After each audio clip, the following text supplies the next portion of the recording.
আজকে বাংলা ভাষায় কথা বলা কি অপরাধ? আজকে বাংলা ভাষায় কথা বললে ডিটেনশন ক্যাম্পে রাখা হচ্ছে, না হলে আজকে ডিটেনশন ক্যাম্পে রাখা হচ্ছে, না হলে অনেককে বাংলাদেশে পাচার করে দেওয়া হচ্ছে এবং অনেকে এখনো বাংলাদেশে পড়ে আছে। আমি সোনালী খাতুন বলে একটা মহিলার কথা বলি, যে প্রেগনেন্ট লেডি, যার 1952 সালে জমি দলিল ছিল, তাকে দিল্লি পুলিশ মেরে বাংলাদেশে পাঠিয়ে দেওয়া হয়েছে। এখনো অনেকে বাংলাদেশে পড়ে আছে। আমি পার্লামেন্টে একটা স্ট্যান্ডিং কমিটি করার অনুরোধ করছি এবং এর ইনভেস্টিগেশন করা হোক। এখনো অনেক লোককে পাওয়া যাবে যারা ভারতবর্ষের বাসিন্দা, যারা এখনো বাংলাদেশে পড়ে আছে। স্যার, আজকে পাকিস্তানের ভাষাতে আমাদের দিল্লি আশেপাশের অনেক রাজ্যের মানুষ কথা বলে, তাহলে তারা কি পাকিস্তানি হয়ে গেল? আমি আপনার কাছে জানতে চাই স্যার।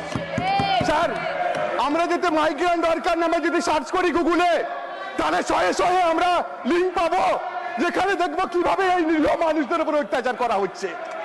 এই বাজেটে পরিযায়ী শ্রমিকদের নিয়ে একটাও কথা বলা হলো না, অথচ আমাদের মাননীয় মুখ্যমন্ত্রী Mamata Bandyopadhyay migrant worker welfare board তৈরি করেছে।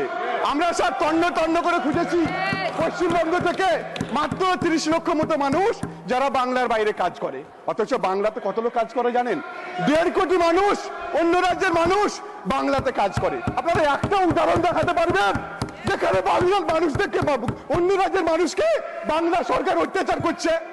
আজকে আমরা এই মহতী সদনে বসে আছি, দেশের প্রধানমন্ত্রীকে এই মহতী সদন তৈরি করার জন্য শ্রম দিয়েছে, দেয়নি। পুরো সাংসদ শ্রম দিয়েছে, দেয়নি। আমি শ্রম দিয়েছি, দেয়নি। আপনি দিয়েছেন, দেননি। সেই দিয়েছে এই পরিযায়ী শ্রমিকরা। তারা রক্ত ঘাম দিয়ে এই সংসদ ভবন তৈরি করেছে, বড় বড় ব্রিজ তৈরি করেছে, আমরা যে বাড়িতে থাকি তারা তৈরি করেছে। আজকে এই বাংলাভাষী পরিযায়ী শ্রমিকদের উপর অত্যাচার কেন করা হবে?